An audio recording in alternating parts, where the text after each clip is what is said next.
afternoon, visitors. Just have a quick friendly reminder here before the ship comes through. While viewing ships is quite exciting, please remember to socially distance from those not in your household by at least 6 feet. Additionally, it is advised to wear a face mask that covers both the nose and mouth in public settings or when you are unable to socially distance. Please remember these guidelines to keep yourself and others safe in our park. Thank you for your understanding and cooperation.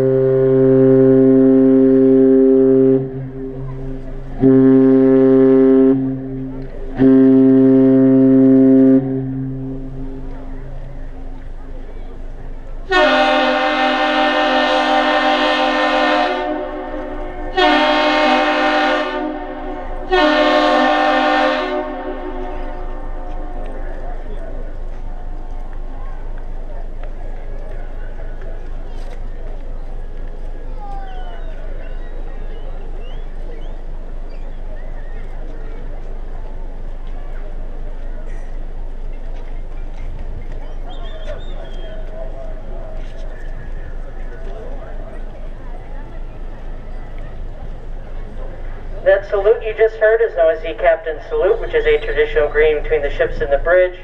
The ship initiates a greeting with one long blast followed by 2 short blasts, and the bridge responds with the same thing. Here we have the Alanis, or the Atlantis, departing through the Duluth Ship Canal. The Alanis was built as the Beluga modification in 2010 by a shipbuilding company located in Ruichang, China.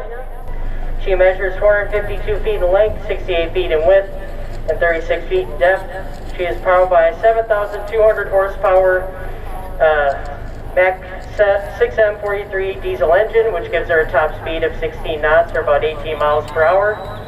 She is also equipped with a 700 horsepower bow thruster, which helped her turn that corner back there to aid her maneuverability in port. The Alanis has 10 hatches on her deck, which open into 3 cargo holds located below deck. She has a maximum carrying capacity of 13,400 tons. Above her deck are 2 heavy lift cranes capable of carrying 200 tons each, which allow her to unload or load general cargo, like wind turbine parts, mining equipment, and other cargo. She is owned and operated by D Ship Carriers of Hamburg, Germany, and she is registered in Antigua and Barbuda. The register country isn't necessarily where the ship or crew are from, but whose laws the ship or crew follows. The Alanis was originally built for the innovative German shipping company, Beluga Shipping. She was sold along with the rest of their fleet in 2011.